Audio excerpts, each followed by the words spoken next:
E aqui umas pessoas estão voltando àquele assunto de ontem com respeito às faltas passadas. E diz que se uma pessoa que tenha levado uma vida muito voltada para a sensualidade e hoje busca viver o oposto, sem pensar no passado, como pode ajudar a equilibrar esse karma? Bem, vivendo o oposto, encontrará circunstâncias para equilibrar esse karma. O remorso e a autopunição, como vimos, de nada resolve, nada serve isso. Não muda o fato. O que equilibra a ação passada é fazer o contrário, ou então interrompê-la e fazer coisas positivas em outros setores, eventualmente. Uma pessoa está vendo um contraste entre um ensinamento de Jesus e um ensinamento de Gandhi. A pessoa lembra que Jesus ensinou que nós devemos perdoar para sermos perdoados. E Gandhi dizia que ele não perdoava a ninguém porque ele nunca se sentiu ofendido por coisa alguma. Então, isto não é um contraste, são níveis diferentes de consciência. Cristo não se compara a Gandhi, é claro, mas Cristo estava falando para as massas. Cristo estava falando para as pessoas comuns, estava se referindo à lei do retorno. Gandhi estava se referindo a um outro nível, estava se referindo a seres já muito trabalhados, a seres já muito evoluídos e que, como nunca se sentem ofendidos, não tem nada a perdoar. São dois níveis diferentes. E depois, quanto mais nós nos aprofundamos no nosso ser e vamos em busca da nossa essência, menos nós temos o que perdoar e com nada mais temos que nos ofender. Porque, no fundo, na realidade, somos todos um só. De forma que não há ninguém a que perdoar. Porque somos aquele que está agindo e aquele somos nós. Mas isto tudo são expansões de consciência que nos cabem, a uma certa altura, realizar. Ou, como diria Paulo de Tarso, expansões que se realizarão em nós, melhor do que cabe a nós realizar, porque eventualmente não temos este poder. E se nós podemos explicar o processo vivido por Paulo de Tarso às portas da cidade de Damasco, e por que Cristo escolheu um perseguidor dele para ser o seu maior difusor da palavra. A mim, diz a pessoa, este fato parece contraditório. Não se pode comparar o Paulo de Tarso antes daqueles fatos e o Paulo de Tarso que veio depois. Porque ali o que aconteceu foi uma abertura dos centros da cabeça. E quando se expandem os centros das nossas cabeças, nós somos outras pessoas, porque temos outros contatos e temos outras expansões. Além disto, além de Paulo ter tido os centros da cabeça abertos e desenvolvidos, Cristo via nele a essência e não as aparências. Todos nós, em essência, somos perfeitos. Então, se nós encontrarmos diretamente Cristo e Ele afirmar que nós somos perfeitos, com o poder que Ele tem de atrair a perfeição e de desenvolver a perfeição, imediatamente nós nos tornamos perfeitos. Isso para nos mostrar que nós teríamos que desenvolver em nós também este poder de afirmar a perfeição, este poder de afirmar o que é bom, o que é belo, o que é verdadeiro, o que é real, porque aí vamos treinando esta força em nós todos. E aí vamos nos transformando gradualmente em Cristos. Porque Cristo não era o único. Cristo representava algo, ou representa algo, que nós todos somos em potencial. Então, tudo aquilo que Cristo fez, segundo as palavras dele, nós também podemos fazer e até muito mais, segundo o que ele disse. Por que até muito mais? Muito mais porque a energia também evolui. E a energia que se manifestava no Cristo há 2000 anos, esta mesma energia hoje já evoluiu. Ela não está como era há 2000 anos. Este amor cósmico cresceu muito, como cresce continuamente. De forma que quando nós manifestarmos o que ele manifestou, vai ser muito maior. Não por nós, mas porque a energia já evoluiu, a energia já cresceu. E a pessoa diz que se Paulo odiava tanto Cristo, como é que isto foi possível? Olha, quando se vê muito ódio, quando se vê um ódio perfeito, se está muito próximo do amor. E quando se vê um amor muito declarado, muito insistente, se está muito próximo do ódio. Então, estas coisas são duas polaridades, dois extremos. Então, uma coisa tem muito a ver com a outra.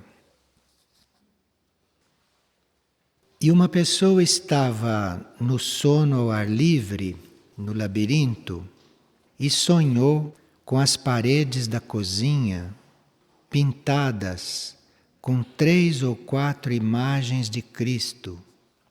Só que estas imagens estavam todas com a coroa de espinhos na cabeça. E ela pergunta qual é o significado deste sonho. Bem, isto é uma forma da energia do sexto raio mostrar àquela pessoa que é preciso mudar a forma de tratar os alimentos. Isto é como se a energia dos alimentos, como se a energia daqueles produtos estivesse crucificada e com uma coroa de espinhos, isto é, não está sendo tratada convenientemente na cozinha. Então, ver um Cristo com a coroa de espinhos pintadas na cozinha quer dizer que nós estamos sacrificando excessivamente aqueles produtos que são vivos, que são vida de uma certa forma. E nós precisamos realmente assumir que ao lidar com este material comestível, que nós estamos lidando com coisas vivas e que aquilo nas nossas mãos, sendo vivo, sofre influências, passa por processos transformativos. Então a nossa atitude, quando manipulamos o alimento, quando manipulamos aquele produto, deve ser uma atitude que não coloque sobre o reino vegetal uma coroa de espinhos e que o deixe prosseguir na sua tarefa. Porque o reino vegetal desenvolve vários processos energéticos. E para o reino vegetal, nós o usarmos para nos alimentar é uma oportunidade de serviço para este reino. Então o reino vegetal está a serviço do reino humano. E nós devemos tratar então os vegetais, as plantas, tudo aquilo que passa pela cozinha, principalmente, como um reino que está a nosso serviço. Então temos que lidar com esse reino com gratidão, com muito cuidado, para que ele possa prosseguir no seu processo de doação.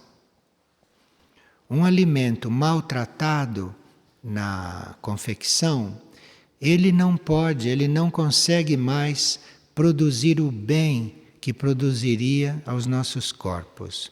Mas se nós o tratarmos corretamente, ele vai poder continuar nos servindo, depois de ingerido, depois de assimilado, muito melhor do que se nós não considerarmos esses fatos. E uma pessoa, ao adormecer, pediu ao seu eu interno um sinal a respeito de um projeto de trabalho. Então ela sonhou o seguinte: eu estava diante de um caminho estreito e longo, feito de terra batida. Estava muito limpo, varrido, sem nenhuma pedra, sem nenhuma folha ou graveto em todo o seu percurso, que era sempre reto. Na beira deste caminho havia uma fileira de capim-cidreira de cada lado. As plantas estavam bem desenvolvidas, todas do mesmo tamanho e com espaços iguais entre elas. A imagem deste sonho continua nítida e clara na minha lembrança, e ao descrevê-la sinto uma energia de segurança invadir o meu ser. Bem, ela teve uma resposta bem completa de caminhar despreocupada, com paciência, fé e sem ambições, porque está tudo preparado, tudo organizado, com uma grande simplicidade, e quando ela chegar no fim deste caminho, ela então verá o que lhe cabe fazer. Por enquanto, segundo o sonho, é ir caminhando, porque ela evidentemente em vidas anteriores preparou este caminho, assim tão harmonioso que está diante dela. Seria bom que ela não complicasse as coisas com essas dúvidas mentais e que ela simplesmente caminhasse. Aqui tem a pergunta de um estudante de psicologia. E ele está fazendo terapia com um analista. E ele gosta de ler algumas coisas de Jung. E uma destas noites, ele teve o seguinte sonho. Ele estava caminhando com o seu psicólogo. E eles andavam juntos pelas ruas de uma cidade. Depois ele me mostrou a sua casa, que era muito colorida e cheia de objetos de arte. E no final do sonho, uma voz muito nítida me disse o seguinte: vá descobrir a liberdade através dos raios em sua vida. Eu me senti muito livre no sonho e gostaria de saber se eu continuar participando de um processo analítico, eu posso ser ajudado. Qual deve ser a minha postura? Segundo Sri Aurobindo, Freud e a psicologia analítica é o que há de pior para a evolução espiritual da humanidade. Isto segundo Sri Aurobindo. Há pessoas que não concordam com isto, como Jung, e que usavam a psicologia em função da evolução humana. Mas segundo Sri Aurobindo, isto é o que há de pior para a evolução humana. Quanto a Jung, é um ser que teria um desenvolvimento anímico muito maior do que teve se não tivesse se prendido à psicologia analítica. Então, Jung é um ser que caminhou até um certo ponto, muito mais do que os seus antecessores, mas que a uma certa altura se viu bloqueado pela psicologia. Agora, quanto ao sonho com este psicólogo, com este analista, se ele no sonho lhe mostrou a sua casa muito colorida e cheia de objetos de arte, isto quer dizer, a casa colorida é um símbolo do plano astral. Quer dizer, uma personalidade polarizada no plano astral. E se estava cheia de objetos de arte, é uma personalidade cheia de coisas do passado, cheia de coisas que eventualmente já foram boas, mas que por serem obras de arte de museu, são coisas do passado. E a voz que ele ouviu no sonho é a realidade aqui. A voz disse: descobrir a liberdade através dos raios em sua vida. Isto é, vá se reconhecer nos raios, vá estudar os raios, porque são os raios que estão te liberando de toda essa cultura, de toda esta civilização, de tudo isso que você conhece. Os raios é aquilo que vai te liberar. E ele, depois de ouvir esta voz, se sentiu muito livre nos sonhos. E ele, quando pergunta no fim se participar de um processo analítico pode ajudá-lo, para certos temperamentos, isto pode ajudar no princípio. Mas, quando se evolui um pouco, é preciso abandonar isto e procurar diretamente a luz. Agora, por estes sonhos, você não tem mais nada a ver com o processo analítico. Uma pessoa diz que se tornou anêmica desde que passou a ser vegetariana, que às vezes se sente muito fraca, mas que ela tem uma alimentação balanceada. Nós ouvimos aqui outro dia que anemia é falta de contato com a alma. Então, se a alma não está em bom contato conosco, e se nós não temos este alinhamento correto, nós vamos tornando anêmicos. Isto em princípio. Agora, entre os pretextos para nós nos tornarmos anêmicos, está a falta de proteína, por exemplo. Isto é um pretexto. O verdadeiro motivo é a falta de contato suficiente com a alma. Mas entre os pretextos está a falta de proteína. Aqueles que têm a superstição de que a proteína só pode vir dos animais, podem experimentar as proteínas vegetais. Existem muitas proteínas vegetais que podem ser usadas. Para muitos hoje, uma alimentação especial é um problema por causa das circunstâncias da vida da pessoa.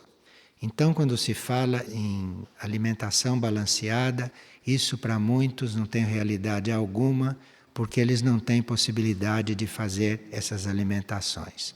Mas a gente pode saber certas coisas básicas e depois fazer o principal, que é o alinhamento e o contato com a alma. Porque aí a nossa química interna, a nossa química oculta, vai começar a suprir aquilo que o alimento material eventualmente não está dando. Mas isto é um processo interno e que a pessoa teria também que assumir. Hoje em dia é uma graça você poder se alimentar corretamente. Isto é uma graça. E não sei se alguns que têm a possibilidade de se alimentar corretamente de bons produtos têm consciência de que graça dispõe. Isto hoje é uma graça, porque o alimento é todo danificado, hoje o alimento está todo transformado e é realmente uma raridade você ter um bom alimento.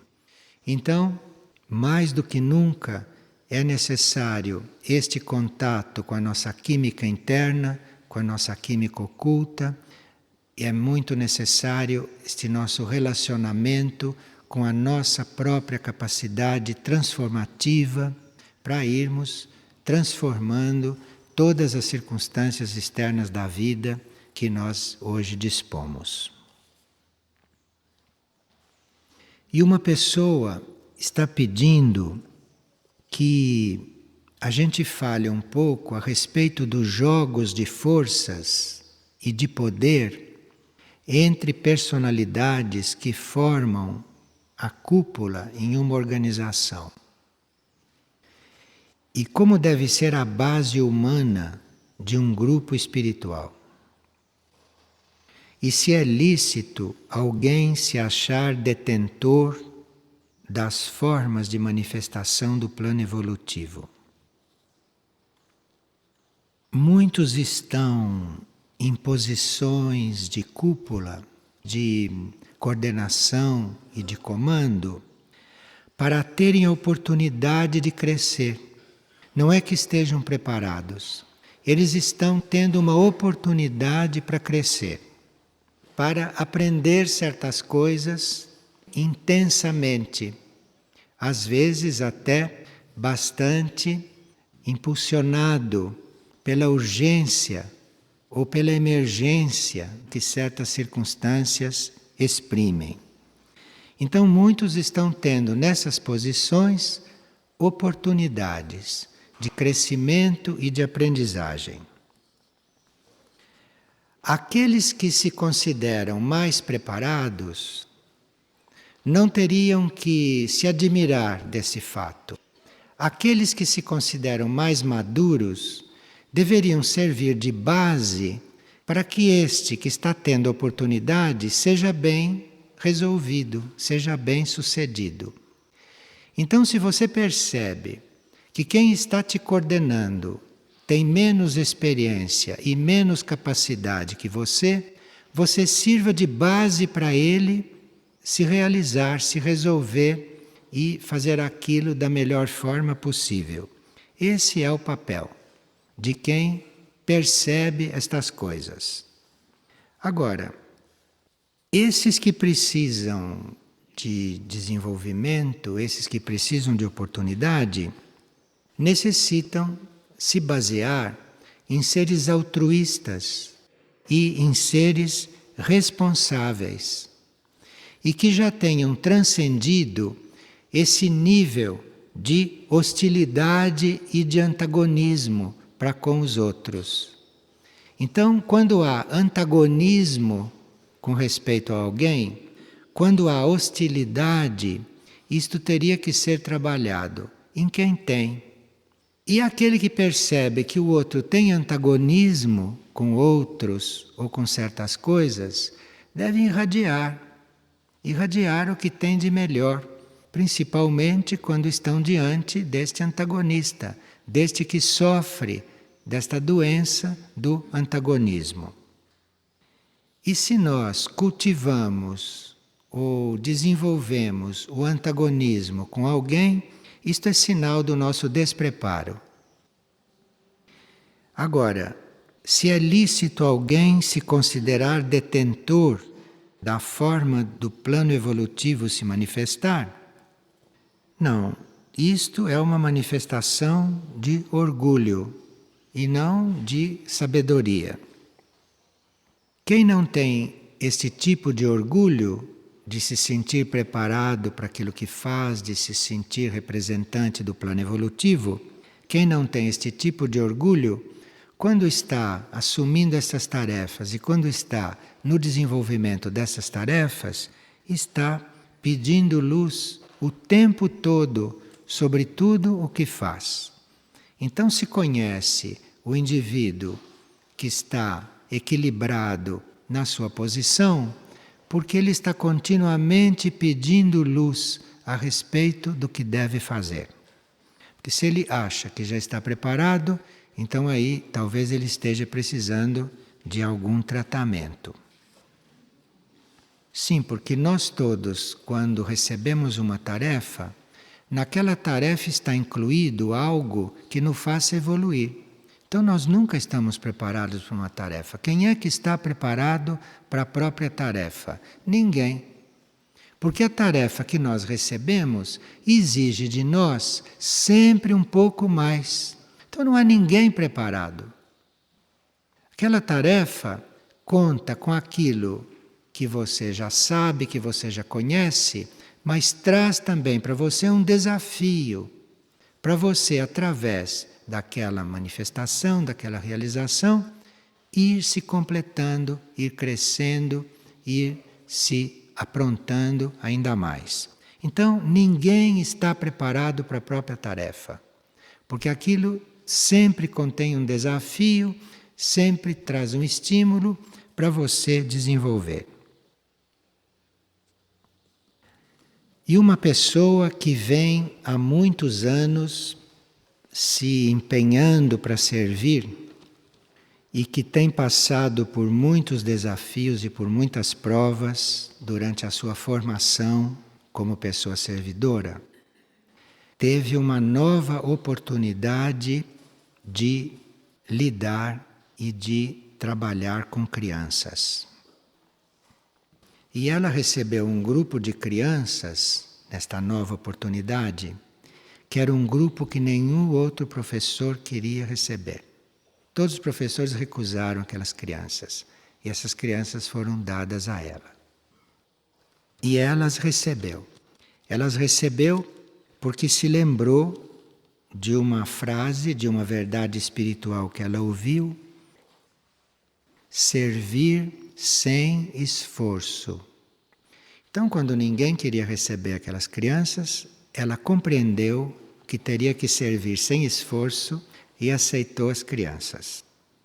Acreditando numa guiança, aceitou o desafio e assumiu aquele grupo.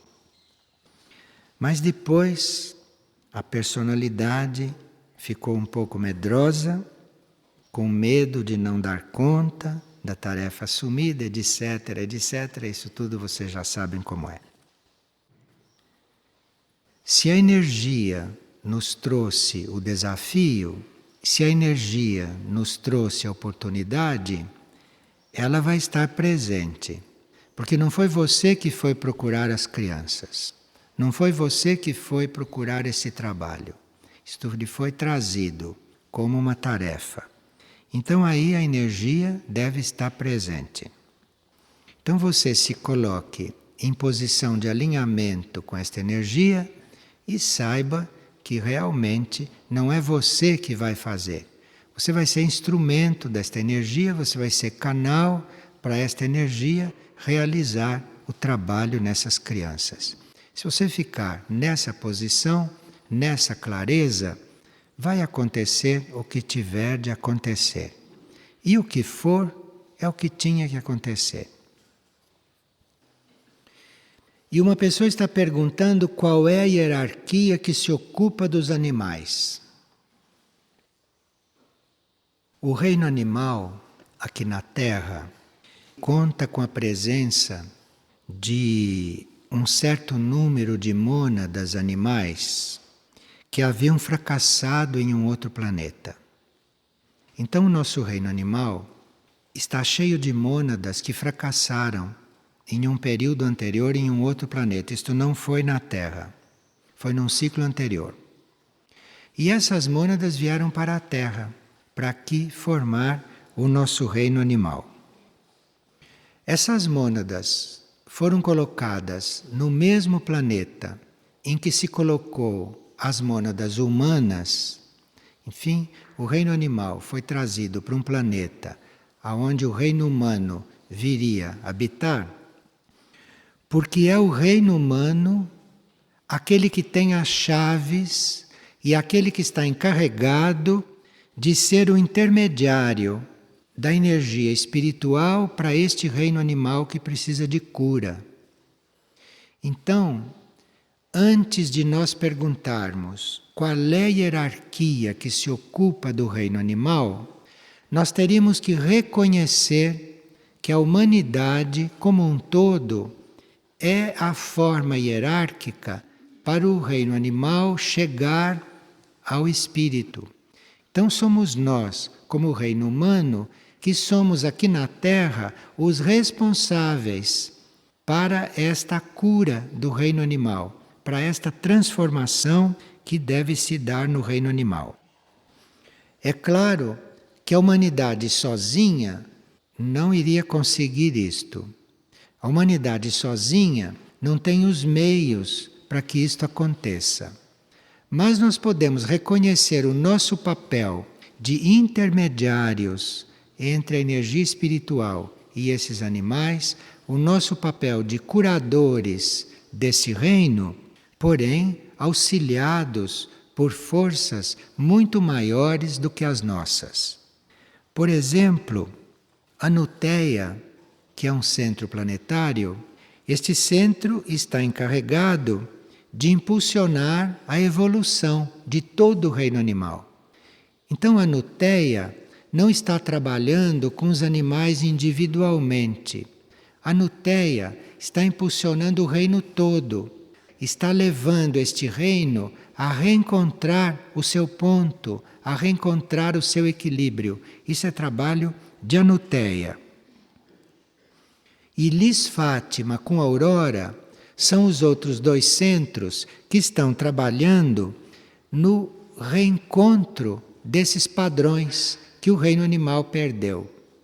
Então existe a Nuteia, Lis Fátima e Aurora que estão cuidando do reino como um todo, estão cuidando de reajustar esta situação deste reino aqui na Terra. E nós estamos individualmente e como reino humano encarregados de fazer a ponte entre este reino e o reino espiritual e o espírito. Parece que está muito claro o nosso papel. Agora, tanto estas entidades cósmicas, como Manu, que lida com as raças, o instrutor do mundo, o instrutor da civilização, tudo isto está procurando entrosar, organizar todas estas energias para que estas funções se cumpram. Cada reino, inclusive o reino animal, é regido por uma entidade que lhe transmite os padrões que ele deve manifestar. E esta entidade acompanha o reino, e portanto o reino animal também, durante todo o período da sua evolução e da sua passagem por aqui. E esta entidade, que é a entidade encarregada do reino animal, esta entidade se comunica diretamente com o governo celeste central do cosmos. Isto não é uma entidade que não tenha capacidade. Esta entidade se comunica diretamente com o governo central. Então o reino animal não é um reino sem uma entidade que o reja. O reino animal tem esta entidade regedora.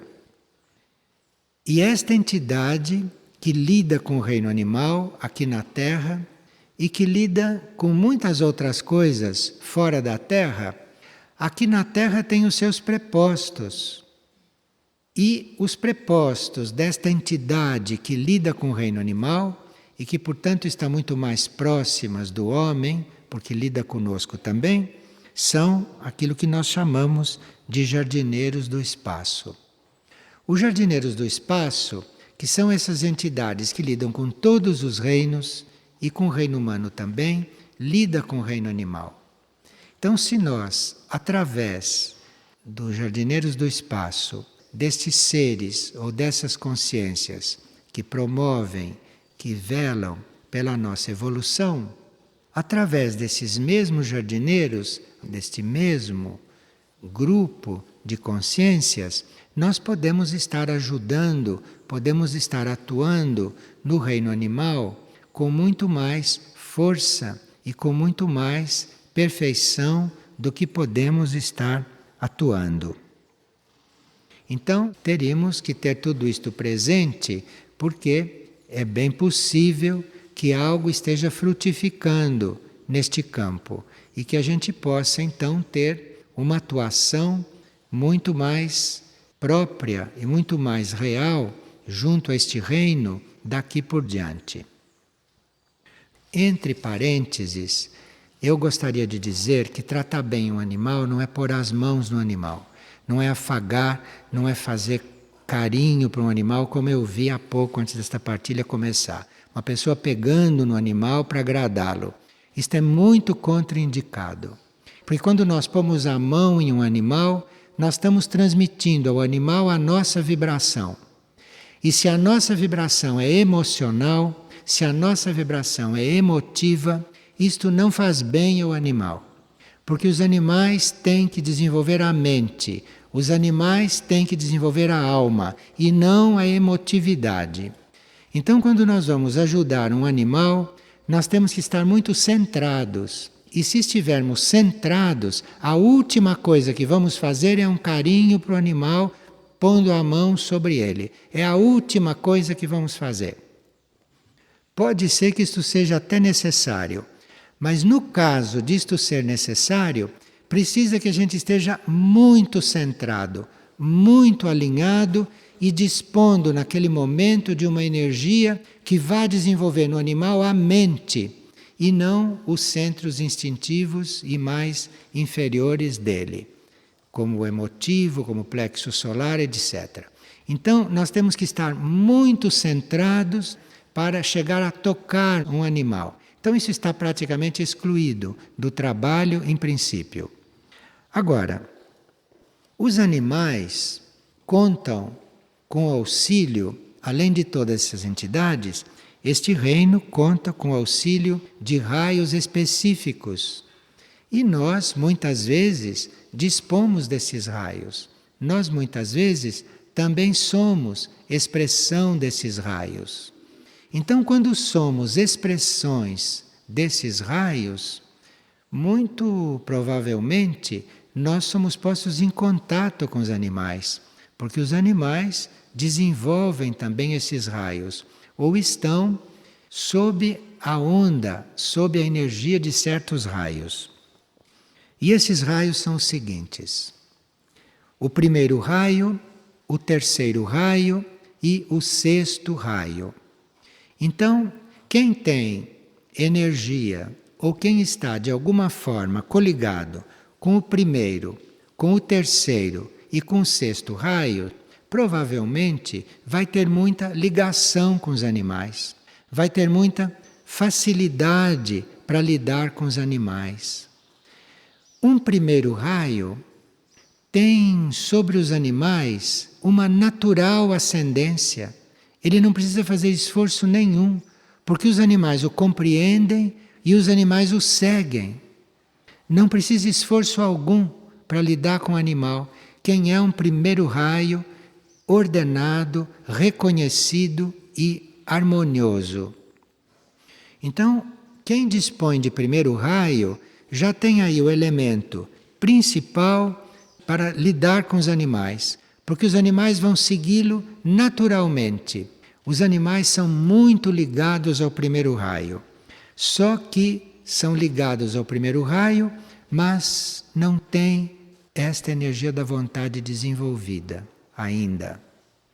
Mas a ligação do reino com o primeiro raio é nítida, é visível, porque senão, se este reino não tivesse uma ligação interna e real com o primeiro raio, este reino já teria desaparecido, com toda a destruição que o reino humano impinge sobre ele.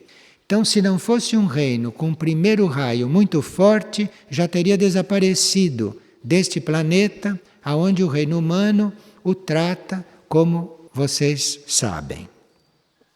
O outro raio que os animais reconhecem e que os animais buscam é o terceiro, porque os animais têm instinto, e é o terceiro raio que corresponde ao instinto no reino animal. De forma que todos aqueles entre nós que têm um terceiro raio desenvolvido têm a possibilidade de ajudar os animais a transcenderem o instinto ordenadamente. Os animais precisam do instinto, os animais contam com o instinto, mas eles não têm que ficar no plano instintivo. E aqueles que têm terceiro raio desenvolvido são muito indicados para irem ajudando os animais a transcenderem o instinto, ajudando os animais a se tornarem mentais, a irem nesta direção do pensamento. E esse terceiro raio nos animais, esse terceiro raio, que é o responsável pelo instinto animal, canaliza o instinto do animal para aqueles seres que podem ajudá-lo. Então, se há uma ponte entre o terceiro raio de uma pessoa e o terceiro raio, que naturalmente está regendo o instinto animal, se há uma ponte entre esses dois raios, no ser humano e no animal, o animal fica muito aberto, flexível aos pensamentos daquele indivíduo, à atividade mental daquele indivíduo. E aí nós precisamos ter muito cuidado com o nosso pensamento, precisamos ter muito controle do nosso pensamento, precisamos estar cuidando da qualidade do nosso pensamento, porque esses animais estão absorvendo a energia do nosso pensamento diretamente, imediatamente, através do terceiro raio. E principalmente, se nós somos seres ordenados, se nós somos seres que têm um terceiro raio desenvolvido, teríamos que, por amor ao reino animal, cuidar mais do nosso pensamento. Ter o nosso pensamento em um nível de qualidade, porque é isto que os animais estão recebendo de nós. E o sexto raio também é outra energia que eles conhecem muito, porque é através do sexto raio que os animais vivem em bandos, ou que os animais se entregam à domesticidade. Então, o sexto raio que os governa, o sexto raio, que é um dos raios que manifesta e que desenvolve este reino, tanto o sexto raio pode organizá-los em bandos entre eles, se for o caso, no caso dos animais selvagens ou no caso dos animais menos evoluídos, o sexto raio os organiza entre eles. Mas se esses animais já têm uma certa evolução e que possam se destacar destes bandos animais, então o sexto raio os conduz ao contato humano, ao contato doméstico, como se diz, com o reino humano. Então esses animais que estão aos nossos cuidados, esses animais que são domésticos no nosso ambiente, esses animais são enviados pelo sexto raio. E nós temos que descobrir em nós este sexto raio da forma mais pura para conseguirmos que esses animais tenham uma domesticidade correta. Para que esses animais domésticos consigam fazer a sua evolução através do sexto raio que existe em nós também. Então, primeiro raio, terceiro raio e sexto raio, quem dispõe dessas energias poderá sim estar bastante encarregado de animais em diferentes sentidos.